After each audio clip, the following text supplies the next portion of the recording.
dans 5 minutes. waaw dans 5 minutes ñu démarre.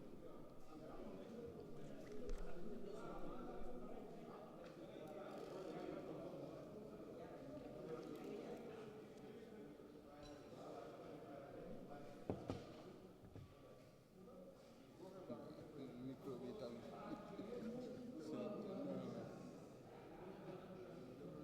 DG moom ñoom parfois pour nga am leen c'est tout à fait un problème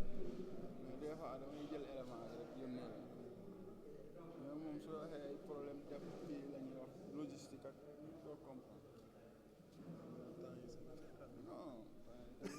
pour lancer da nga def attention ci li ngeen di wax parce que micro yi day jël. waaw c'est vrai dañuy lancer fii. waaw c'est vrai man dañ ma koy signaler voilà sax voilà. dañ ma koy signaler parfois bu ñu toogee dañuy lancer seen kii bi parfois dañuy wax seen biir rek ñu koy enregistré. waaw c'est vrai après booy tiktokeur yi. waaw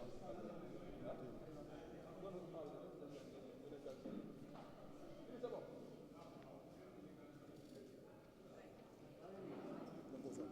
non non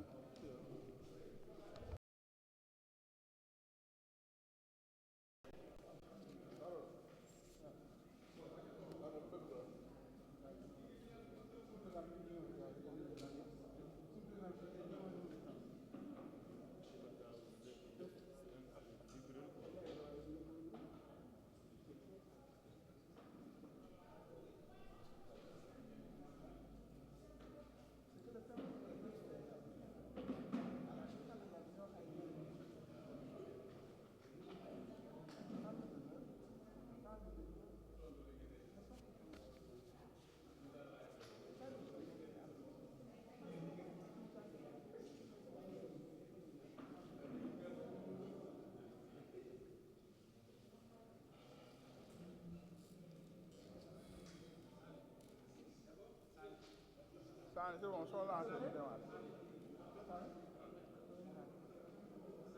waaw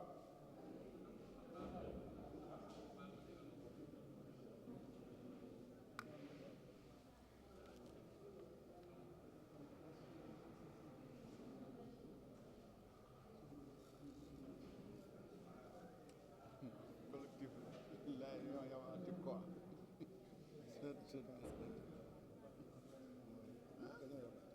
parce que même si ñu nekk à Diamniadio su ñëwul sax dinañ ko franchement ñu nekk fii en ville dina mën a déplacé dañoo war a sax ak suñuy bagage suñuy affaire yi moom il faut que jéem a kii ba am di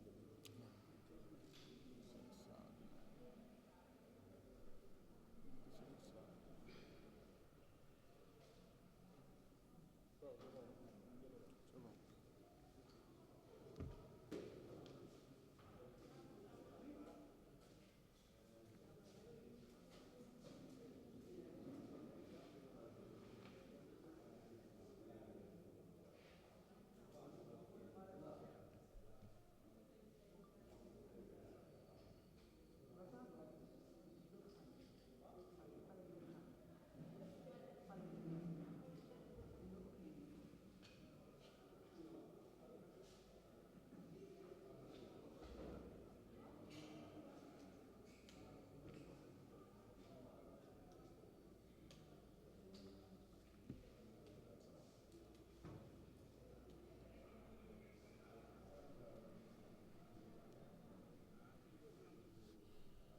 Voilà, on va démarrer le point de presse.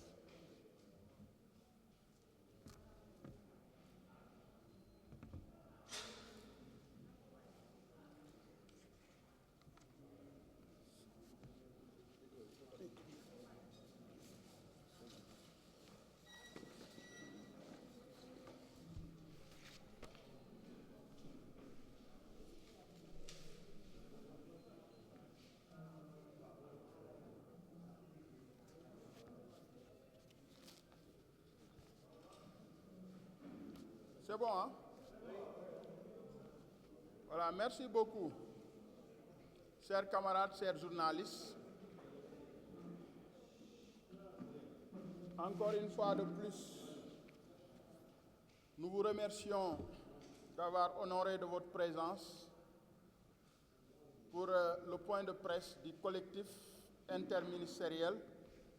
des agents de l'administration sénégalaise. Comme vous le savez, depuis la signature du pacte de stabilité sociale le 1er mai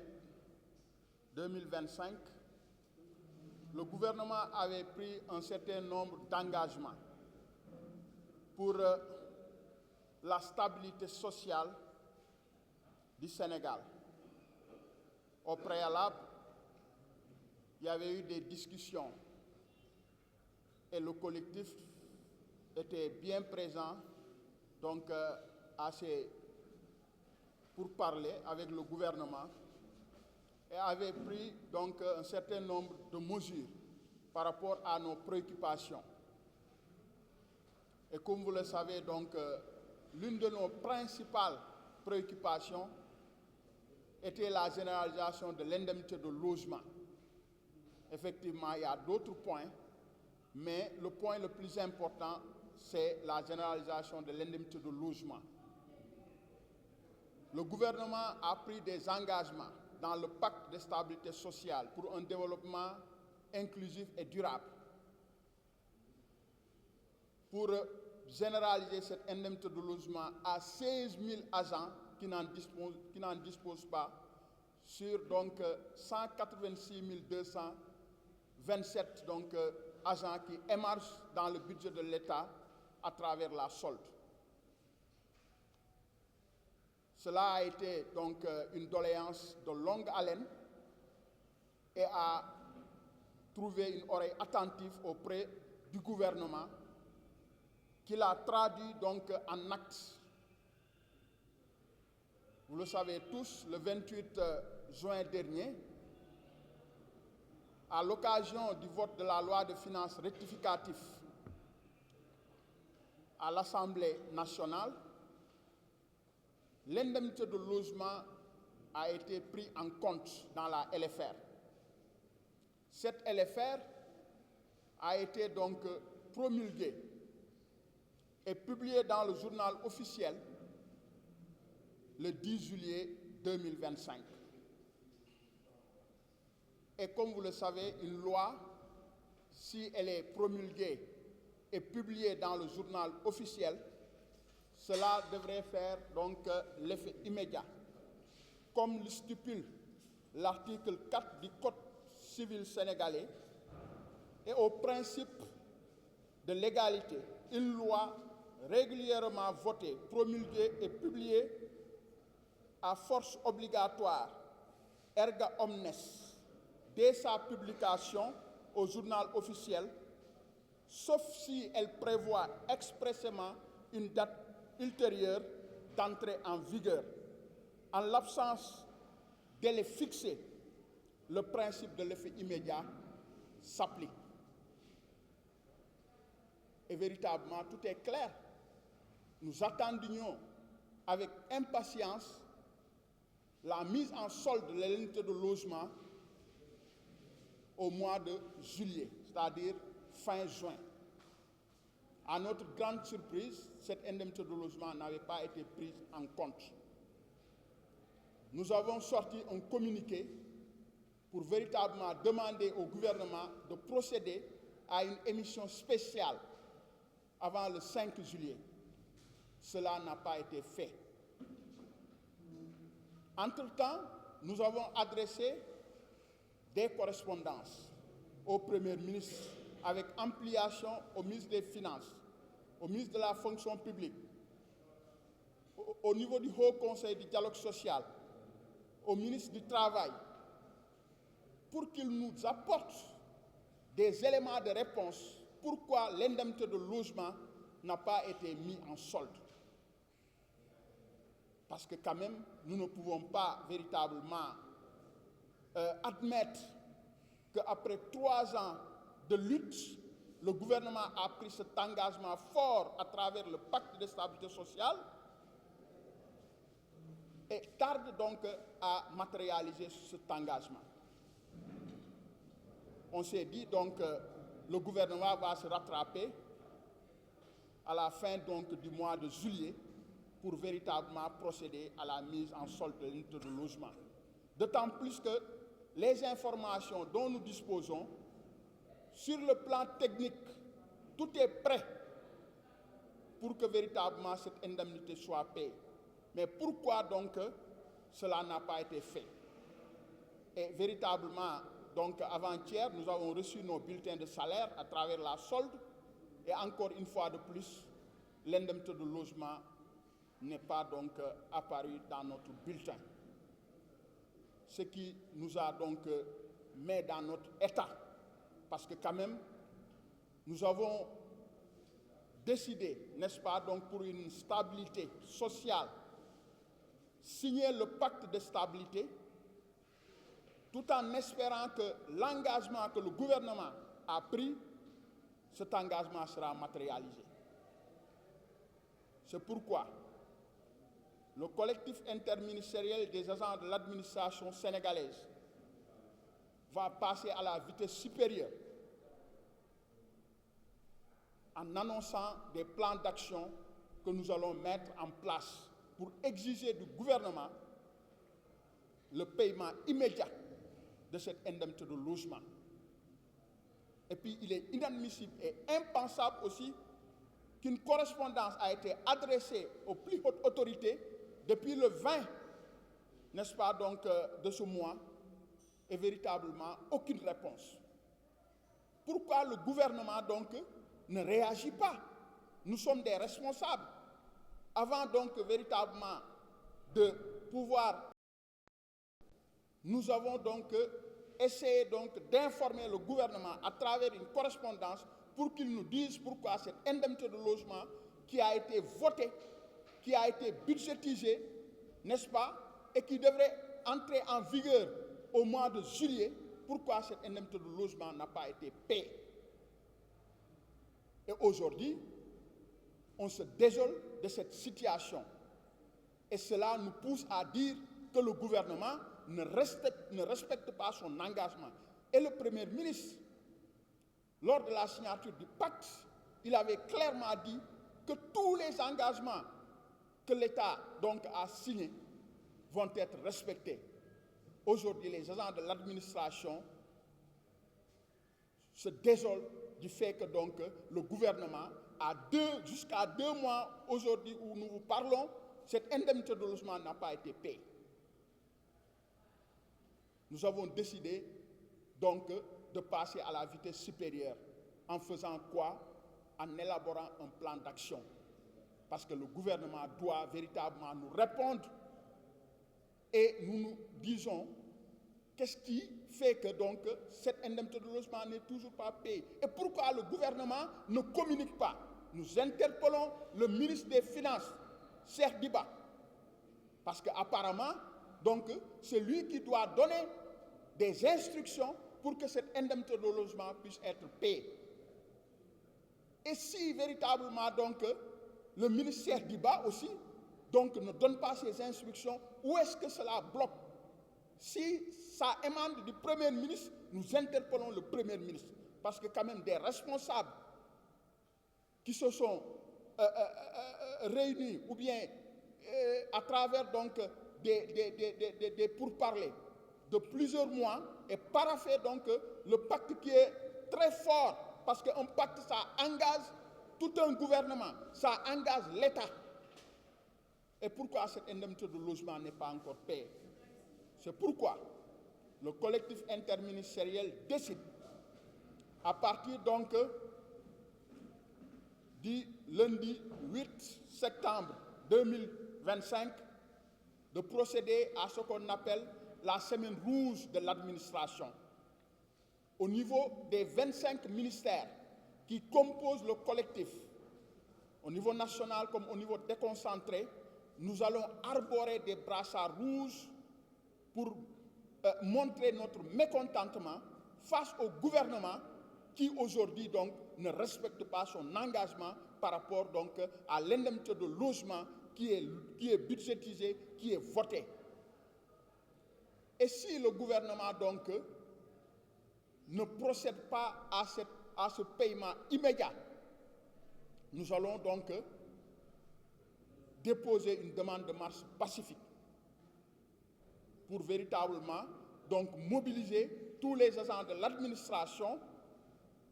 pour exiger que cette indemnité de logement soit payée.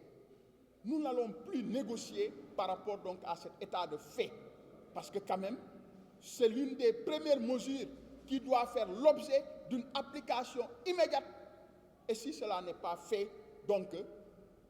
personne ne pourra véritablement nous dire que nous n'avons pas tenté donc de faire, n'est-ce pas, ce que nous devrons faire pour que l'État puisse payer cette indemnité de logement. Après avoir donc arboré des brassards rouges pendant une semaine, déposé une demande de marche pacifique, si le gouvernement s'entête et ne réagit pas, nous allons donc inéluctablement aller en grève générale au niveau de l'administration. Parce que quand même, donc, les syndicats sont prêts. Nous avons déposé des préavis de grève au niveau du secteur primaire, au niveau donc du syndicat des chauffeurs, au niveau du syndicat donc de la culture, au niveau donc du syndicat, donc au niveau du ministère du Travail. Partout, n'est-ce pas, donc les syndicats sont prêts pour véritablement donc aller en grève parce que le gouvernement n'a pas respecté son engagement. Et cela est véritablement déplorable parce que nous sommes tous sacrifiés pour une paix sociale, une paix durable au sein de l'administration, mais le gouvernement donc n'a pas respecté son engagement. Nous interpellons aussi donc le Haut Conseil du dialogue social pour véritablement donc prendre donc cette question en main et que le plus rapidement possible l'indemnité de logement soit payée pour que les agents de l'administration puissent véritablement donc être dans de bonnes conditions. Chers journalistes, chers camarades, c'est ces messages que nous voulons donc lancer à travers ce point de presse et nous sommes prêts, nous n'allons pas abdiquer, nous n'allons pas reculer, nous allons jusqu'au bout parce que nous ne pouvons pas véritablement donc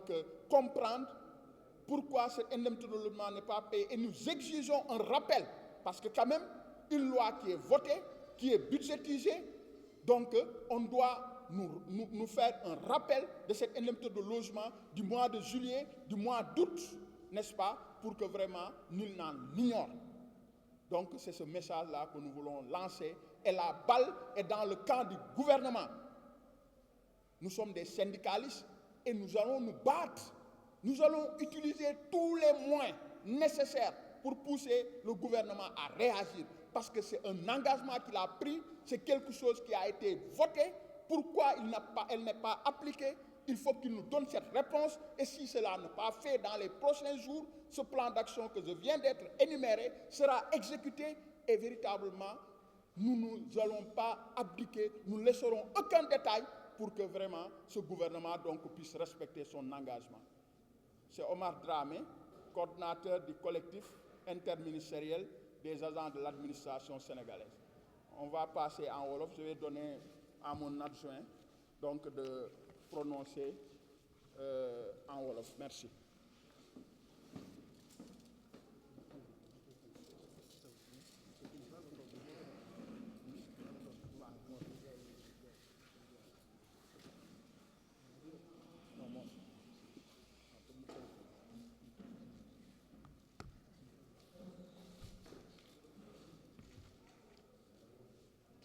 asalaamaaleykum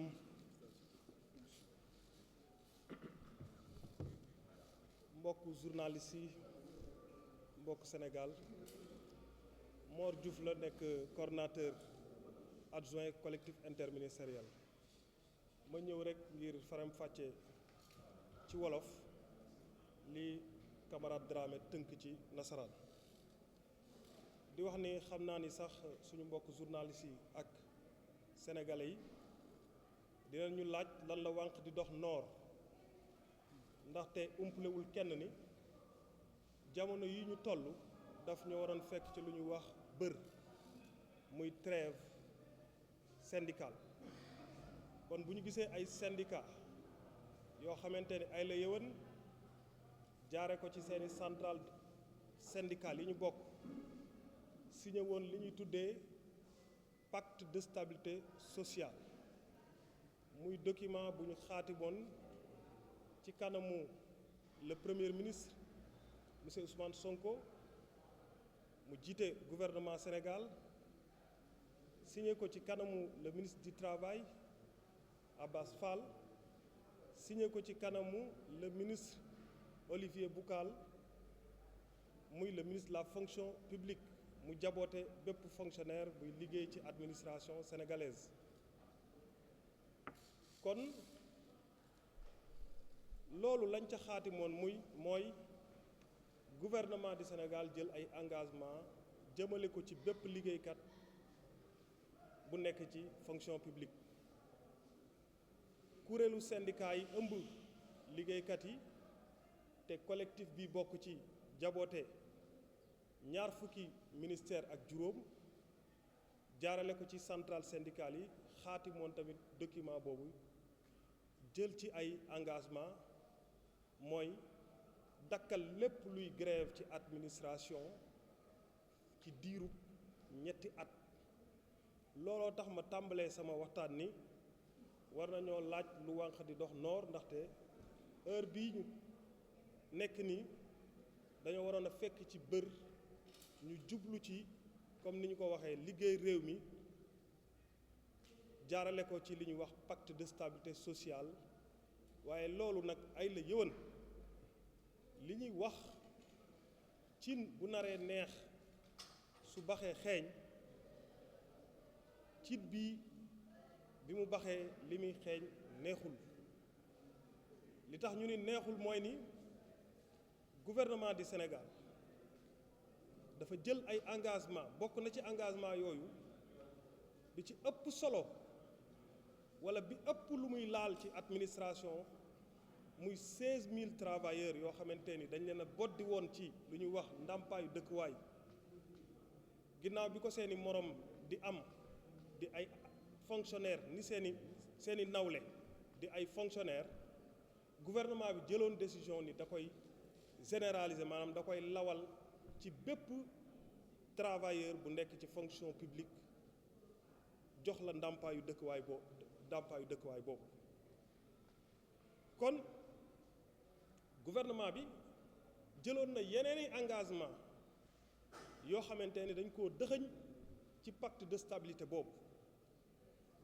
kon ñu jóge ci loolu ci signature boobu xam ne ba ñu ko defee ba pare ay la yowoon le 1er mai la woon dañoo daagu jóge primature jàll biir palais waxtaan ak le président de la République son excellence monsieur Bassirou Diomaye Diakhar Faye jébbal ko lépp luy ñaxtu ci administration bi te bokkoon na ci lii ñuy wax ndàmpaayu dëkkuwaay ñu joxe ay kàddu yu wër ci ni lii ñu xaatim dafay nekk lu ñuy wax ay engagement réaliste et réalisable loolu la Abbas Fall waxoon le premier ministre Ousmane Sonko wax ni gouvernement bi du jël benn engagement boo xamante ni du ko respecté kon su fekkente ne dañoo xaatim lu ñuy wax pacte de stabilité mu am ay engagement yu bari yu ñu ca dëxëñ benn bi njëkk ñu waroon koo jëmmal respecté ko ñu àppoon ab délai mu nekkoon délai boo xamante ni ginnaaw bu ñu voté lii ñuy wax loi de finances rectificative muy loi boobu xam ni jaarale ko ci pencum ndaw réew mi ñooy jox sañ-sañ gouvernement bi ni ko ay la yëwan li ñu nattoon ci budget Sénégal war koo dépenser dañ koy joyanti te ci joyanti boobu jël nañ ci en charge li ñu wax ndàmpaayu dëkkuwaay kon assemblée nationale def na la ko war bi ñu ci jógee le président de la république la ko ca waroon mooy lu ñuy wax promulguer loi boobu mooy dëggal li assemblée wax ngir ñu mën koo doxal kon ay la yéwén na sénégalais yëpp jàpp ni weer wii passé muy weer wi passé di juillet ak weer wii ñu nekk muy mois d'août gouvernement du Sénégal yoreel nañu ñaari weer yoo xamante ni daf ñu ko war a fay te dañu koy fay incha allah li tax mu yoreel ñu ko nag moo ñu jaaxal parce que bor moo fi warul woon a am ndaxte dige bor la te ñoo dige woon ni dañ ñuy jox suñu indemnité kenn seexalu leen woon suukar li si doy waar nag mooy ni fii ñu defee conférence de presse bi fii la xeex bi tàmbalee woon kuréelu central syndical yi nga xamante ni ñun syndicat de base yépp ci ñoom lañ bootu àndoon doon xeex ak gouvernement du Sénégal ba ñu mujjee ci xaatim li ñuy wax pacte de stabilité sociale waaye xam ngeen ni du syndicat yépp wala central yépp ñoo xaatiman loolu ñuy wax pacte bi am na ay syndicat ak ay centrales yoo xamante ne dañoo lànkoon kandaare ni duñu ko xaatim waaye tey li ñuy wax ñooñu tey dinañ ñu reetaan am nañ dëgg ci suñu kaw ñun ñi xaatimoon pacte bi ndaxte lii lañ doon séntu ci ni pacte bi saupoudrage la maanaam sëlëmaate la rek waaye du loo xamante ni dinañ ko dëggal mënuñu comprendre loi de finances rectificative boobu xam ni tey bépp dépense bu gouvernement bi di def jëmale ko ci ñoom ci loi de finances rectificative boobu moo ko tënk ñu seppi ci nag li nga xamante ne àq la ak yelleef bu war a jëm ci travailleurs yi te ñu jël ci engagement ñu bañ koo def loolu lu ñuy ñaawlu la du ñu yem nag ci ñaawlu bi dañuy interpeller kii di Cheikh Diba xam ni moom moo yor lépp luy gafak ak réew mi di ministre des finances et du budget ndaxte ay la yéwén bu ñu voté loi promulgué ko jël lépp luy acte administratif boo xamante ni war naa daje pour ñu mën a fay indemnité boobu moom mi jëwrin bi jiite loolu te war koo doxal da ko war a appliquer doxal ko waaye gis nañ ni mu ngi tendeefal di naqasaale pour ay la yéwén bañ a fay suñuy indemnité ñu koy interpeller nag di wax ni lépp loo xamante ni sooxe na ci pacte bi moom mooy le principal responsable waaye nag yamuñu ci ndaxte ginnaaw bi ñu toogee war a jot suñu ndàmpaay gisuñu ko bind nañ ab badaaxal jébbal ko kii di le premier ministre mi jiite jëwriñ yépp jël badaaxal boobu jébbal ko au conseil du dialogue social jël badaaxal bi jébbal ko le ministre de la fonction publique ngir ñu lettuñu wala ñu firiñu ci wàllum indemnité de logement bii ndaxte moom day tàlli rek wala mu banque mënuñu fee nekk ñu jëloon engagement weer wu nekk rek travailleur ku nekk di xaar ci sa bulletin de salaire gis ci ndàmpaayu dëkkuwaay waaye ay la yowén boo jotee sa bulletin sa yaakaar tas France daal di xëddeen doo gis dara loolu mënuñu ko nangu tey mënuñu ko nangu ëllëg moo tax collectif interministériel bi mu ngi ñaawlu bu baax a baax taxawaayu ministre des finances Cheikh Diba ndaxte lii lépp lu ay di njàmbat moom la ndaxte bu joxoon instruction yu wër am taxawaay bu mat sëkk ci ñu fay ndàmpaay bi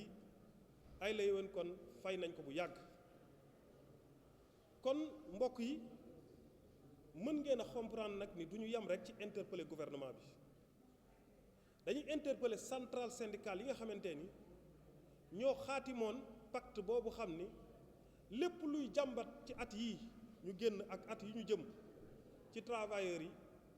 la ca gouvernement bi ni woon mën na ko te dina ko def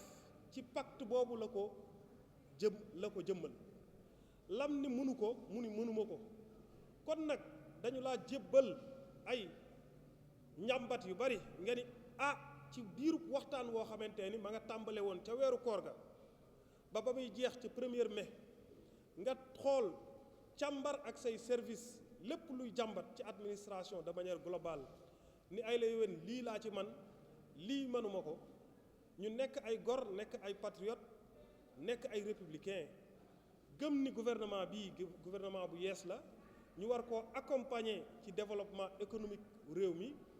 ba ñu signé pacte boobu kon centrale yooyu tamit nañu jël seeni responsabilité waxoon naa ko sànq ndax cin bu naree neex bu baxee xeeñ tey bu fekkente ni li njëkk ci lu ñu mënoon a respecté te loolu lañ jàpp ni moo gën a yomb moo gën a nooy ci lu ñu mën a respecté ndax yeneeni jàmbat yu gën a diis yu gën a naqaree réaliser ci gouvernement ma nga ca pacte boobu ñuy tendeefal ak layam-layami ci benn engagement kon bu ñu tolloo ci yeneen engagement yi nga xamante ni 2026 lañ ko war a jëmmal ak yeneeni engagement yoo xamante ni dañ ko war a jëmmal ci deuxième semestre bii di 2025 kon loolu yépp boo ko jàngatee en tant que responsable syndical li ñuy wax liy raam ci ñag bi la jëm te lii di xeeñul neex mooy pacte bii gouvernement bi nga xamante ni moo ko waroon a sàmm aar ko ci ginnaaw bi mu respecté lépp lu mu fa xaatim kon gouvernement bi ci boppam moo ko salfaañe comme moo ko salfaañe nag ñun ay organisation syndicale lañ bu ñu fasantee coloré taxaw wax tënk ay wax boo feccee wax yooyu ñun tamit dañ koy fecci kon mën nañoo wax ni ginnaaw si ki tey pacte boobu na organisation centrale syndicale yi xam ni syndicat de base yi ñoom salfaañe nañ pacte boobu ndaxte tënkatu leen ki ñu yilif ñun ñëpp jaboote ñu ñëpp muy gouvernement du Sénégal waroon koo sàmm aar ko jiituñu ci sàmm kàddoom moom moo xotti kàddoom sànni ko ca bedd ma kon ñun nag looloo tax ñu salfaañe pacte boobu kon bër bi ñu waroon a bër muy ab trêve sociale bu war a am ñetti at nañ nit ñi xam ni génn nañ ci ñun syndicat yi suñu préavis de grève yaa nga xamante ni déposé woon nañ ko ci loolu lañ nekk lu mu laaj nag xeex bi pour ñu fay ñu suñu àq ak yelleef danañ ko def mënoo boddi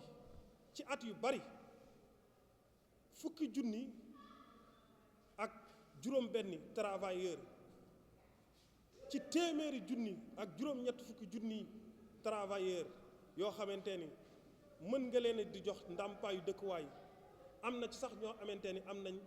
ci ay ndàmpaayu dëkkuwaay 800000 nga boddi ñii ba 2025 nga signé ab badaaxal ni di nga corriger injustice boobu ndax te du yoon ñu ñëw ba war koo jëmmal te légalement amoo fenn foo mën a sukkandiku pour mën koo bañ a jëmmal nga ñëw di tendeefal loolu duñ ko nangu li leen ñor ci loi de finances rectificative boobu ñu ngi koy doxal te benn loi de finances rectificative moo amul ñaar amul benn lépp lu ñuy doxal ci finance publique muy kopparu réew mi te ñu natt ko jaarale ko ci pencum ndaw askan wi loi de finances rectificative boobu moo ko tënk gannaaw ba ñu ko voté kon nag fi ñu jëm mooy lan jàmmaarloo boobu nag danañ ko doore ci altine bii lañ ko bëggoon a doore waaye ñun dañoo nekk ay organisation yoo xamante ni duñ jub gàmmu ñu ciy dugal lenn loo xamante ni mën na ko xajamal moo tax ñu ajadi ko waaye altine bale ñu jëm muy le 8 danañ soobu ci benn li ñuy wax semaine rouge de l'administration danañ xonqal coy administration bi takk ay morceau dinañ musóoroo ay darab yu xonk danañ baas sax ay darab yu xonk ci bunt yi danañ ko wekk ci bunt yi dinañ ko wekk ci bureau yi dinañ ko wekk ci ordinateur yi pour ñu xam ni suñu xol seddu bégguñu ci gouvernement bi lii bu taxawee ci ndàmpaay dëkkuwaay duñu ci yem danañ enchaîner jëmale ko ci ab doxub ñaxtu bu yaatu boo xamante ni 16000 travailleurs yi dinañ leen dajale ci mbeddi Dakaaru Njaay yi wane suñu naqar jëmale ko ci gouvernement bi pour exiger ñu fay ñu suñu indemnité de logement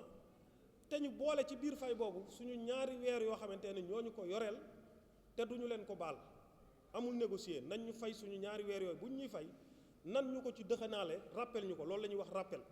kon nañ jàpp ni fii ñu toll nii yoreel nañ ñu ñetti weer bu weer wii dee ñu jëm dinañ ñu yoreel ñetti weer buñ ñuy fay bu ñu fàttee ñaari weer yee nañ ko ci dugalaale doxu ñaxtu boobu duñu ci yem bu nu indiwul tontu danañ ànd ndoog syndicat de base yëpp paralyser secteurs yi ëpp solo ci doxu askan wi bokk na ci secteur yooyu ministère du travail bokk na ci ministère de la fonction publique bokk na ci secteur primaire muy mbay meeg càmm mi ak napp gi bokk na ci tamit justice ak santé dana def ab lëkkaloo ci kuréel gu gën a yaatu gii ngir mën a jàmmaarloo gouvernement bi mu respecter engagement yi mu jël ci indemnité logement bi waaye it du ci yam mu respecter lépp loo xamante ne xaatimoon na ko doon ko tuddee des engagements réalistes et réalisables kon nag bala ñoo yegg foofu